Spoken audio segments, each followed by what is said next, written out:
No sé si se está grabando ya. Ya. Perfecto, muchas gracias Luis, muchas gracias al Departamento de Clásicas de la Universidad Autónoma de Madrid. Es un placer para mí formar parte de las primeras jornadas del primer seminario de música y danza en el mundo antiguo que se están celebrando hoy y bueno, y brindo para que esto ya se convierta en una costumbre anual y que podamos seguir participando muchos años más, a ser posible de forma presencial, pero bueno, en este caso, gracias a las nuevas tecnologías, podemos conectarnos desde cualquier punto del planeta. Así que yo, pues, hoy os traigo una propuesta que nace a partir de un proyecto pedagógico que llevamos a cabo en el museo con la conservadora del museo y también con la jefa del Departamento de Clásicas de la Universidad de Reading, que es la profesora Amy Smith. Gracias a ella pude desarrollar este proyecto en el que muchas veces sí es verdad que en nuestra labor como investigadores se nos exige ciertas actividades de difusión, que en inglés se llaman outreach, ciertas actividades pedagógicas en donde podamos, digamos, bajar esa investigación que llevamos a un nivel profesional a un ámbito didáctico, a un ámbito un poco más, por así decirlo, familiar, con otro tipo de vocabulario, en donde se pueda expresar al público y a la comunidad los trabajos que llevamos a cabo en el museo o en la universidad. Pero a mí lo que me gusta de este proyecto es que no se trata de una relegación del proyecto o una banalización del proyecto, sino que es todo lo contrario. Gracias a este proyecto surgieron nuevas vías de investigación que nos llevaron pues a muchísimos seminarios, a muchísimos congresos, a debates con otros investigadores sobre este tema. Por lo tanto, me gusta mucho resaltar esta beta pedagógica y didáctica que tiene este proyecto. Pues como os contaba, yo vengo del Your Museum of Greek Archaeology, que se fundó en 1922, pertenece al Departamento de Lenguas Clásicas de la Universidad de Reading y es un museo pequeño, pero que tiene una gran colección de alrededor de 2.000 objetos, donde sobre todo sobresale la colección egipcia que tenemos y la colección de terracotas griegas, de vasos griegos, que si mal no recuerdo es la cuarta en importancia de toda Inglaterra, después del British Museum, del Ashmolean y del Fitzwilliam en Cambridge. Las metodologías que usamos en este museo pues están ligadas a las experiencias sensoriales.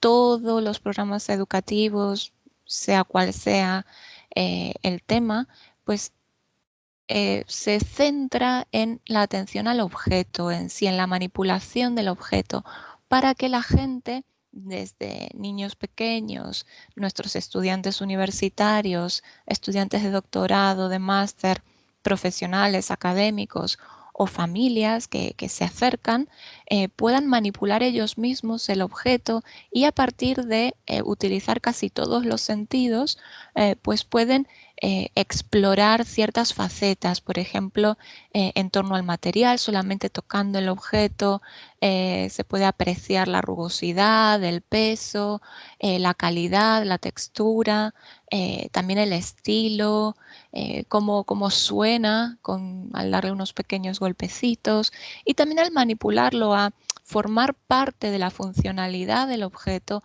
pues uno se puede adentrar en la forma en la que ese objeto podría haber sido utilizado en la antigüedad. La principal razón por la que nos centramos en la colección de objetos chipriotas del museo es porque tenemos un programa muy desarrollado ya de antigüedades egipcias y antigüedades griegas, porque están ligadas con el currículum de la escuela primaria, de la escuela secundaria, pero también, por supuesto, de los módulos que se imparten en la universidad, donde Egipto, Grecia y Roma pues casi que tienen el monopolio. Pero nosotros también tenemos alrededor de 100 objetos procedentes de Chipre.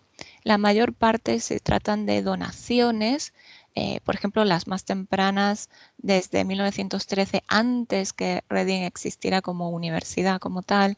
Tenemos también legados y préstamos del Museo Británico y también donaciones de particulares. Entonces, todo esto que sabemos ahora de la confección de nuestra colección viene dada por el estudio que se ha hecho en profundidad a partir del corpus de antigüedades chipriotas que se publicó en 2015, correspondiente a Reading. Entonces, gracias a ese estudio de todas las procedencias, pues descubrimos que esta donación realizada por el señor Gore Skipworth en 1947 consistía de un número no muy grande, menos de 10 figuritas de terracota en las que supuestamente habrían pertenecido a tumbas antiguas. Eso es la única información que tenemos de esta donación particular. Esta persona había sido funcionaria del Imperio Británico. Tenemos que recordar que Chipre forma parte del protectorado, es un protectorado del Imperio Británico desde 1874 hasta el inicio de la Primera Guerra Mundial. Entonces, por supuesto que todos esos funcionarios que se trasladaron, más todos los investigadores y arqueólogos y un montón de expediciones que tuvieron lugar en Chipre, pues se deben a esta circunstancia geopolítica. Y es por eso también que hay muchísimas colecciones privadas, también públicas, en Inglaterra con objetos chipriotas. Pero como decía, la única referencia que tenemos, la única información que tenemos cuando esta persona dona en 1947 su colección es que estas figuras provendrían de tumbas antiguas. Pues las figuritas que os voy a mostrar a continuación tienen una serie de características comunes. Todas pertenecen al estilo arcaico, que el estilo arcaico en Chipre ronda alrededor del 750 al 480 a.C. Todas tienen más o menos la misma altura, alrededor de 29 centímetros. Proceden del santuario de Kitión, que es la actual Larnaca, y en su color, pues en la escala Munsell, pues se rige entre el anaranjado y el gris.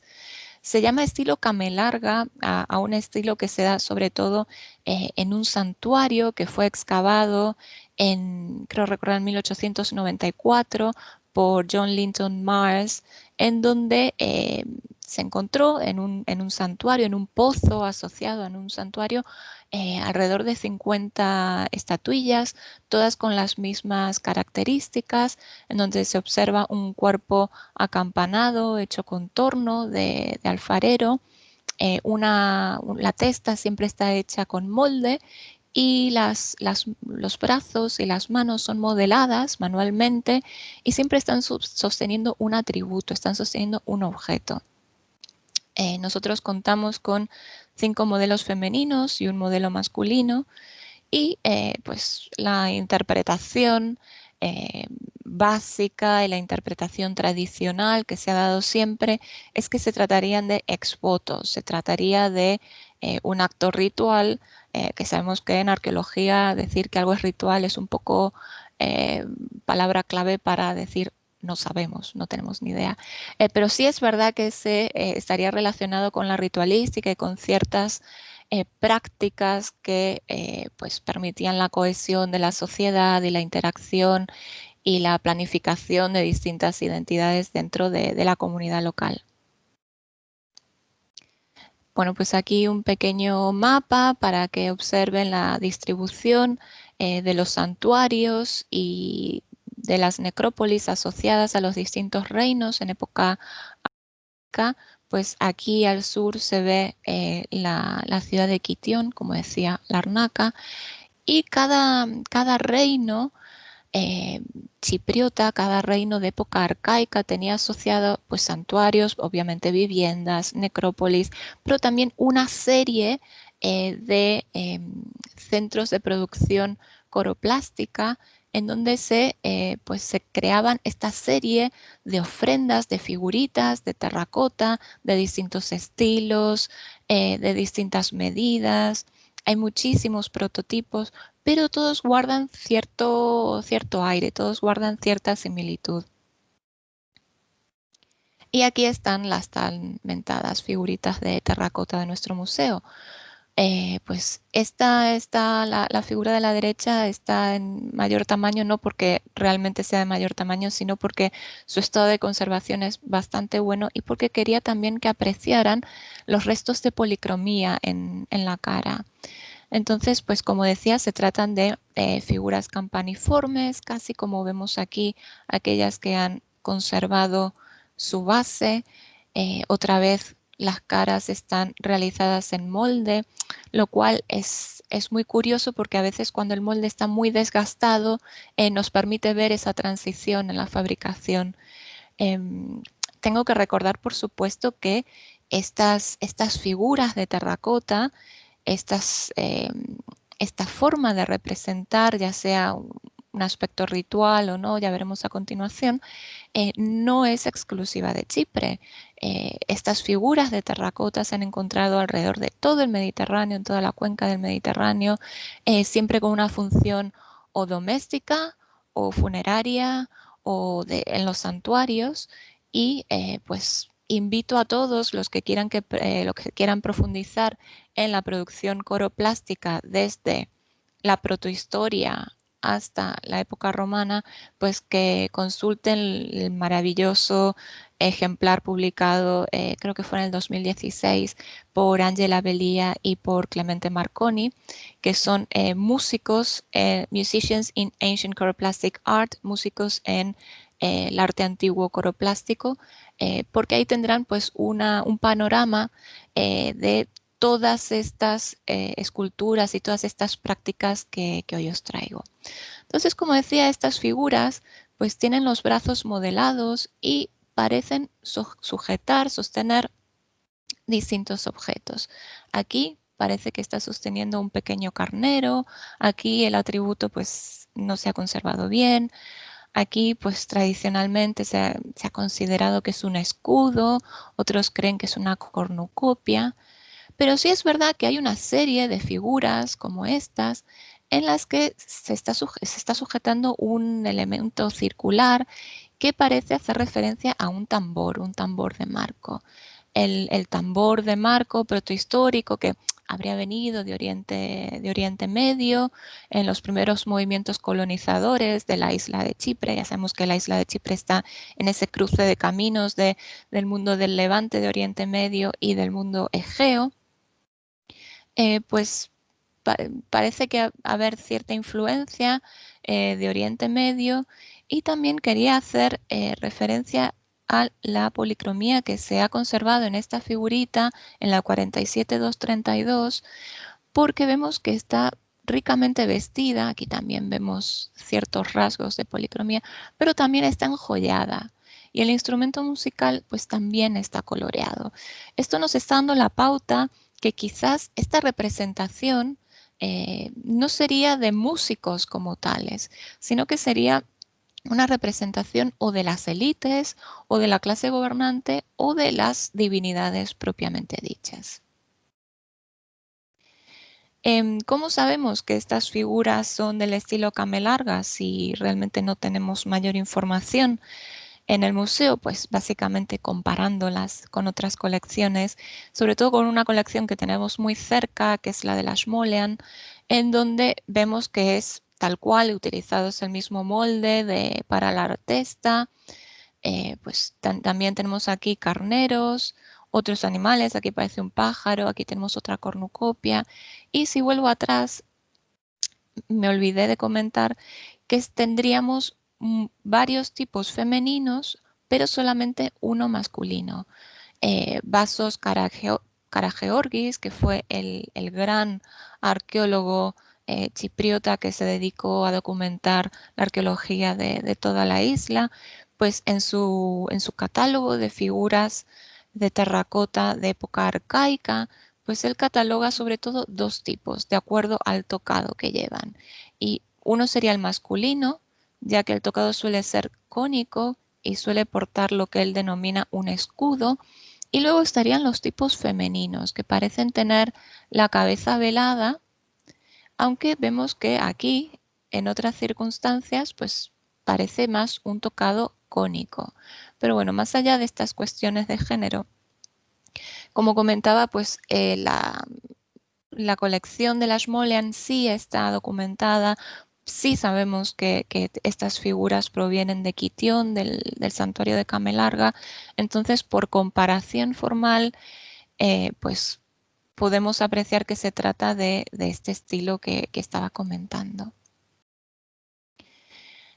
Pues como comentaba al principio, pues teníamos la intención de realizar un proyecto pedagógico con nuestra colección chipriota porque ya habíamos utilizado mucho la griega y la egipcia. Entonces decidimos aumentar nuestra colección para la manipulación del público porque ya tenemos varios vasos y varias estatuillas de terracota y de otros materiales reales, genuinos, que el público puede manipular. Pero claro, estas figuras que se encuentran en este estado fragmentado, que no son bastante frágiles, pues no pueden ser manipuladas como tal. Entonces decidimos escanearlas en 3D y luego imprimirlas en 3D. Para ello elegimos un prototipo femenino y un prototipo masculino. Lo elegimos el femenino porque la verdad nos gustó mucho el gesto con el que está sosteniendo este elemento circular, a pesar de que vemos que el estado de conservación no es óptimo. Entonces, bueno, pues este es el proceso que llevamos a cabo con toda la gente que pertenece al museo, voluntarios, becarios. Bueno, hablo de escaneado 3D, pero en realidad son técnicas de fotogrametría, en donde se realizan unas series de fotos alrededor de la pieza en 360 grados, desde distintos ángulos, y luego con un software, con una aplicación en particular, todas esas fotografías se juntan y nos da forma a un elemento en 3D. Para los que quieran jugar o manipular nuestra figurita, pues están todas subidas a la web sketchfab.com y si hacen una rápida búsqueda y ponen Your Museum, pues van a poder encontrarlas. Pues primero la femenina, luego la masculina. Estas son las impresoras que hemos utilizado. Y al experimentar con estos dos tipos de impresoras, una más profesional y la otra más pues, de armarla un poco en plan IKEA con todas las piezas por separado y constituirlas como tal, pues hemos querido experimentar con distintas texturas, con distintas rugosidades, para que la gente al tocarla, sabemos que la materialidad de la arcilla se pierde, no es lo mismo el peso de la arcilla que el peso de estas figuras que están impresas en plástico, en una clase de nylon o en un plástico biológico que lo llaman, que es un compuesto derivado del almidón de maíz.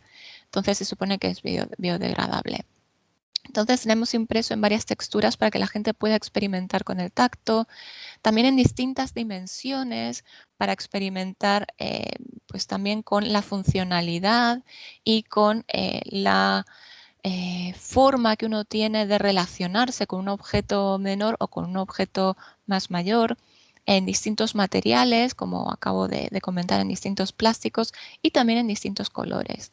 Y la razón de experimentar con todas estas variables, aquí vemos pues que a algunos les faltan la base, otras es una base artificial porque como hemos visto la base no se conservó, otras las hemos pintado, las hemos coloreado, son de distinto tamaño, otra hemos hecho la imagen inversa para que haya un poco de movimiento en la figura.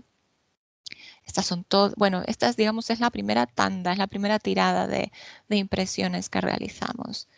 Y la razón de esta multiplicidad de modelos a partir de estas dos figuritas es porque cuando se han excavado en los santuarios en Chipre, el resultado ha sido de cientos y cientos de figuras asociadas a un templo, a una forma de religiosidad que abarca desde la protohistoria hasta época romana. Y como muestra os traigo la colección del Meddelhavet Museum, en donde vemos que hay cientos y cientos de distintos tipos, distintos modelos iconográficos, distintos tamaños, distintas cronologías. Entonces queríamos poder representar esta idea de multiplicidad, de periodos complejos y sobre todo de funcionalidad. Otras colecciones, por supuesto, como la del Museo de Nicosia, la del Museo Británico y, como comentaba antes, la del Museo de Oxford, la del Ashmolean, donde están todas las figuras recuperadas en Camelarga. Entonces, una vez que estuvimos impresas todas estas figuras, diseñamos un programa educativo durante un semestre, el año pasado, durante el primer semestre, en donde una serie muy heterogénea de grupos, desde voluntarios, estudiantes con conocimientos, estudiantes sin conocimientos, familias enteras, niños pequeños, colegios enteros, voluntarios, bueno, todo el público que se acercó y todo nuestro público con el que pudimos probar estas figuras, pues realizamos varios festivales, formamos parte de varias redes de actividades pedagógicas relacionadas con la antigüedad y bueno, ya fuimos tomando nota de todas las impresiones y todas las conclusiones a las que habían llegado la gente que habían estado manipulando estas figuras. Entonces me voy a centrar en la figura femenina, en la que tradicionalmente se ha concebido como una escultura de una persona tañendo el tímpano o el tambor. Entonces vemos que un 43% cree que en realidad se trata de una figura masculina, la otra mitad cree que es una figura femenina y al resto no le interesa saber el género de la figura, pero sí es verdad que el género como tal no les interesaba a la hora de establecer la función de la figura en cuestión. En cuanto a los atributos, es muy gracioso porque casi la mitad lo identificaba enseguida como una pandereta, que es una mala traducción del inglés, que en realidad sería un tambor, porque una pandereta muchas veces tiene unos cascabeles o unos pequeños platillos que resultan en otro tipo de sonido. Pero bueno, lo identificaban con un tambor. Otros lo identificaban con un disco, otros con un escudo, con una hogaza de pan, con un plato. Entonces, estamos también en esta concepción de ofrendas, ¿verdad? Ya sea música, ya sea un escudo, ya sea una hogaza de pan o un plato, estamos en el mundo de las ofrendas. Y por lo tanto, ese atributo determinaba el tipo de representación. Por supuesto que todos los que hablaron de pandereta o de plato también muchas veces lo identificaban como un músico. Los que hablaban de disco lo identificaban como un atleta. Por esta noción de la importancia del deporte que había en el mundo egeo. Pero es curioso que también hay muchos que lo identifican como esclavos o como sirvientes, como gente que va llevando algo a alguien. También como soldados y como sacerdotisas. Y esto también es muy interesante porque nos habla también de forma especial de la influencia de la música en la construcción de la religiosidad y en la construcción de las distintas clases dentro de esta comunidad arcaica en Chipre. También les preguntamos qué función creen que tendrían las estatuillas, porque claro, de golpe encontrarlas de esta forma, coloreadas, sin colorear, con distintos materiales, distintos tamaños, pues muchos de ellos dijeron que se trataría de exvotos, por supuesto, pero fue muy interesante aquellos que dijeron que se tratarían de la representación, la misma representación de la sociedad chipriota, una suerte de retratos en donde la comunidad intentaba pues personificar sus funciones, quizás sí para ser luego ofrendadas a las divinidades, pero como algo muy personal.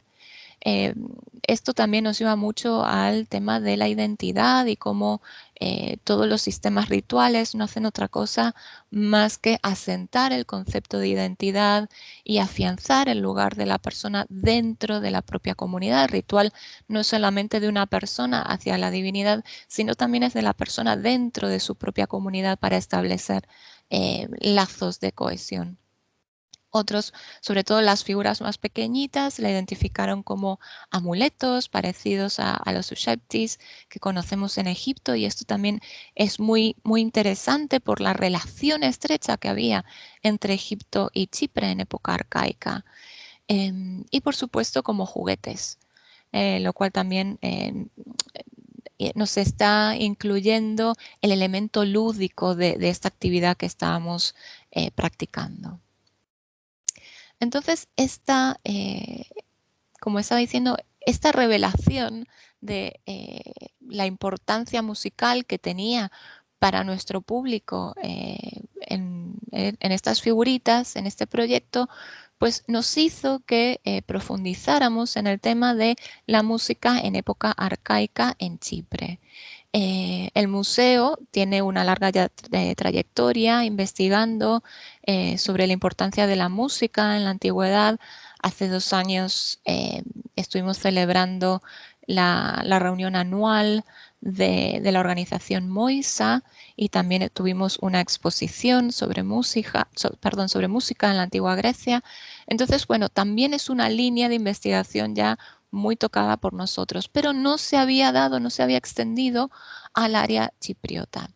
Entonces, bueno, pues aquí enfocándonos un poco a las figuras que están sosteniendo el tímpano, hemos también producido moldes, porque se supone que estas 3 estatuillas que están en el registro inferior habrían sido realizadas enteramente en moldes. Pues también esta actividad para que simplemente poniendo un poco de plastilina pues pudieran generar su propia figura. Pues la importancia de la figura del músico con tímpano, pues se registra, sobre todo es evidente en el registro arqueológico, porque Karageorgis hace un catálogo de todos los tipos de músicos que se registran en época arcaica, y él cuenta hasta 115 representaciones de músicos con esta suerte de tambor. Estos músicos con tambor se encuentran mucho en el ámbito de santuarios, pero también se encuentran mucho en tumbas. Y esto viene muy bien en relación con esa información que teníamos del museo, en los archivos en las que nuestras estatuillas provendrían de antiguas tumbas. Y es verdad que el modelo del tambor se encuentra mucho más en el ámbito funerario que en los santuarios propiamente dichos. Entonces, esta función, aunque se ha estudiado muchísimo que si la figura femenina con tímpano, pues sería una figura alusiva a la fertilidad, que estaría asociado al santuario de Kitión dedicado a Astarte, ya que Kitión era una fundación fenicia, también al ritmo, a la creación de este ritmo para ciertos rituales básicos de configuración de la sociedad a partir del siglo VIII antes de Cristo, pero también es sobre todo el tambor un rasgo, un sonido apotropaico, un sonido de protección. Entonces parece normal el hallazgo de estos músicos tocando el tambor en tumbas, ya que estaría protegiendo el alma del fallecido en su tránsito hacia el más allá. No es que nosotros solamente tengamos este tipo de figuras, sino que también se encuentran en el Museo Ashmolean, como podemos observar. También estas figuras, para profundizar un poco en el estudio de la iconografía chipriota, aparecen en una serie de páteras de época también arcaica y de producción chipriota y fenicia, que se han encontrado también en toda la cuenca del Mediterráneo.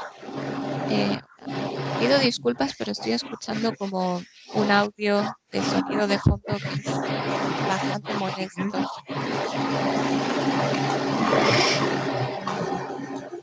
No sé si una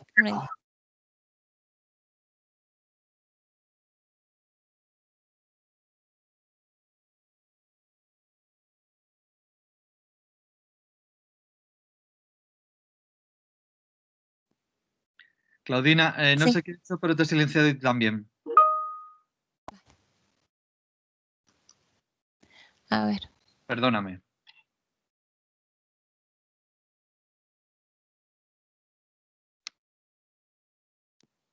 ¿Me escuchas ahora? Sí, sí, sí, Vale, vale, ok. ¿Y se sigue viendo la presentación? sí, perfectamente. Perdona, he Vale, dado un botón y no sé lo que he hecho. no pasa nada. Vale, pues estaba comentando estas series de páteras en donde observamos la presencia de músicos, donde aparece la presencia de este tambor, de una figura femenina tocando el tambor, que se dirige en una serie una suerte de procesión, en donde también hay danza, hay una ronda que se dirige hacia una figura sedente que está oliendo una flor, posiblemente la propia Astarte o una figura de la realeza frente a un altar, y en el otro caso un poco más influido por la estética egipcia, pero volvemos a ver aquí pues la misma estructura de una divinidad sedente frente a un altar en donde se realizan una serie de danzas y donde también está formada esta suerte de orquesta, por así decirlo, en donde vemos pues una figura con el tambor y luego una lira y un aulos, que también se repite en el otro plato. Esta iconografía aparece en toda la isla y aquí traigo pues los dibujos en los que se basa eh, todo este catálogo iconográfico de músicos en Chipre arcaico que aparece en la publicación del profesor Franklin de Quiniras, la música, la lira sagrada, y en donde observamos otra vez la repetición de la percusión, las cuerdas y el viento en las procesiones. Más allá de la omnipresencia de las figuras de tambor, que como ya he contado, ahí se contabilizan hasta 115 ejemplos, también era muy importante la presencia de la lira, y hay bastantes figuras sosteniendo liras. Sobre todo era muy importante el tañedor de la lira en el siglo XI, cuando hay una reorganización de toda la población en la isla, de los santuarios, se abandonan viejos santuarios y viejos centros de población, se fundan nuevos, especialmente en la costa, y hay una reorganización de poder sobre todo, en donde el músico que está tocando la lira aparece en una posición centralísima, incluso rodeado de otros músicos o eh, otros oferentes, como según la función que le queramos otorgar. Entonces, por ejemplo, aquí en el ángulo superior izquierdo aparece pues el tañedor de lira rodeado de otras figuras, pero como digo, esto es un poco más antiguo y estaría relacionado con con la importancia de Quiniras, de este rey sacerdote mítico, chipriota, que habría introducido en Pafos el culto a Afrodita y que habría generado también pues una suerte de orden sacerdotal relacionado con la realeza, y que por supuesto este maravilloso rey Quiniras pues tiene en su nombre, en su propio nombre, la palabra semita que significa lira.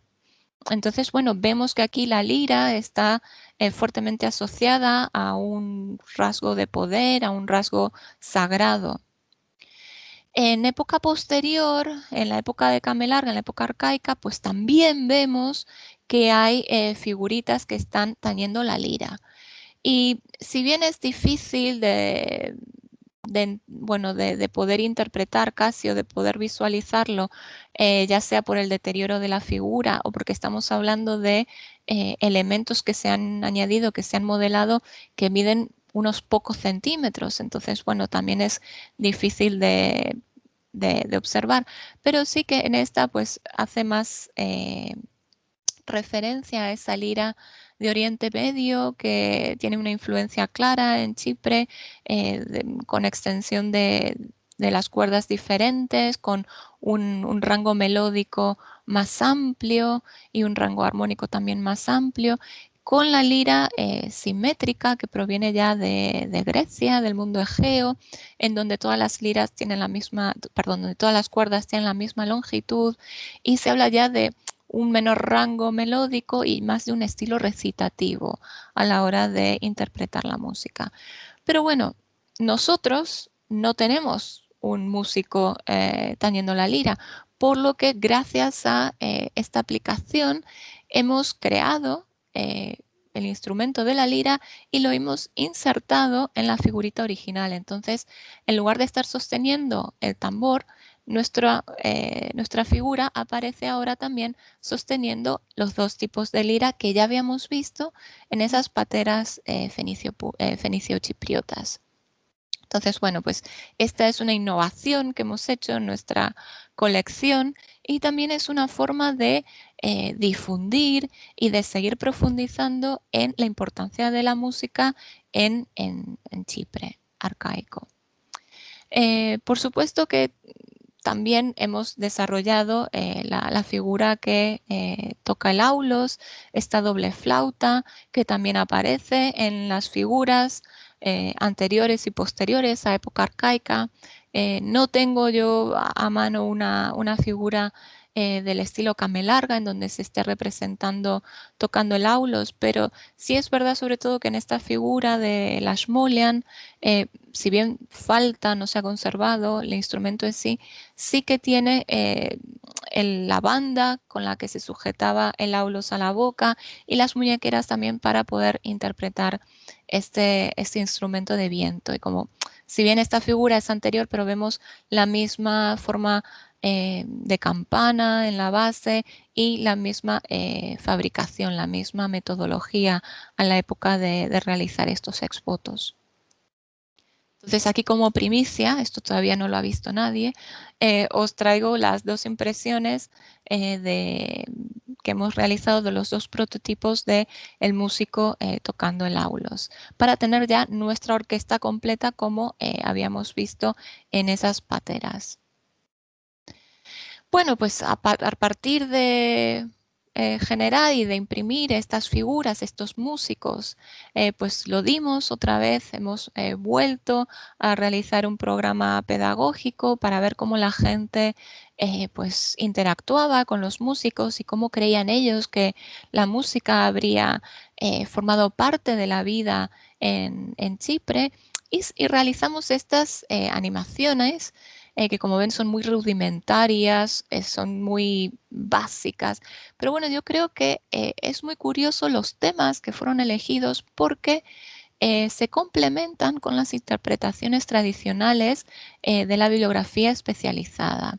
Entonces vemos cómo las músicas, se tratan de intérpretes femeninas de música, no hacen más que acompañar a los guerreros, supuestos militares, en sus campañas.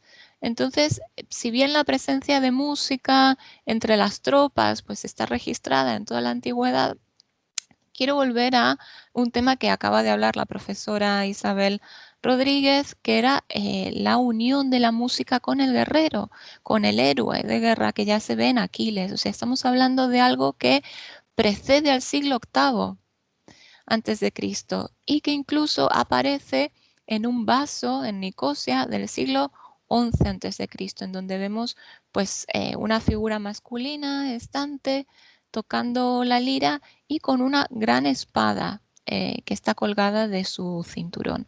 Por lo tanto, este concepto de quizás acompañar el ritmo de la batalla o de sacralizar como un rito la batalla en sí, pues no es una ocurrencia de nuestro público, sino que ya viene de época muy, muy posterior. Otra cosa que ha querido generar nuestros visitantes ha sido esas procesiones circulares que ya veíamos en los platos. Estos bueno, que se han encontrado, como dije, en todo el Mediterráneo, que era un elemento de intercambio entre las élites, que era un lujo, era un elemento era un objeto de colección. Entonces, bueno, un elemento de prestigio. Entonces vemos cómo han querido recuperar esta danza circular, esta procesión circular dentro del templo. Y si bien nos faltarían otros muchos elementos, me parece muy interesante interpretar los registros de las páteras como si se tratara de una danza en sí, lo cual nos daría un gran panorama para profundizar en el estudio de las danzas y las prácticas musicales dentro de los santuarios. Como dije, los músicos representados con liras y aulos no se han encontrado tanto en tumbas como sí en santuarios. Tenemos 89 representaciones de músicos tocando la lira y 23 tocando el aulos.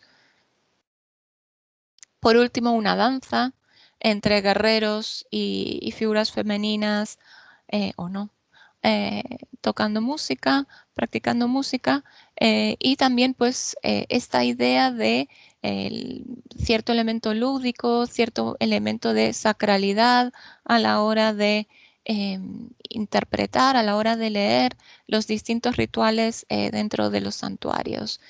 Este movimiento también es muy interesante porque solamente se da esta forma de pensar así en profundidad, por así decirlo, se da cuando realmente se están manipulando los objetos. Si nosotros vemos estos objetos detrás de las vitrinas, no es posible llegar a esta interpretación. Por lo tanto, quiero hacer hincapié en la importancia de la metodología de manipulación de objetos para poder llegar a estas interpretaciones. Como conclusiones muy breves, pues simplemente decir que es básico que la investigación y la docencia vayan de la mano en cualquier nivel y invito y promuevo este tipo de proyectos que nos permiten estar investigando y utilizar a nuestro público un poco también de conejillos de indias para llegar a nuevas conclusiones. Por supuesto que el aspecto sensorial de esta metodología, la de la manipulación del objeto, tiene muchísimo que ver con el tema, que se trata de un tema sensorial. Estas animaciones que os traigo no tienen música, pero se la hemos puesto, incluso los niños han estado aplaudiendo, intentando asimilar el sonido del tambor. Entonces, bueno, se trata de un tema sensorial en donde, como digo, no es lo mismo estudiar iconografía musical o música en la antigüedad desde el punto de vista bidimensional que desde el punto de vista del 3D, de poder mover esas figuras y poder interactuar con ellas. Y por supuesto, no quiero evitar tocar el tema lúdico. Por supuesto que esto tiene cierta influencia del juego, cierta influencia del entretenimiento como tal, pero no por ello nos ha impedido profundizar en la comprensión de nuestra colección, sino todo lo contrario, sino que ha abierto nuevas líneas de investigación e incluso ha creado otros proyectos en donde, si la pandemia lo permite, pues nos permitirá ir a Chipre y entablar relaciones con otros museos en los cuales han mostrado mucho interés en este proyecto. Así que con esto me despido y os agradezco la atención. Muchísimas gracias, Claudina. A ver que detengo la grabación.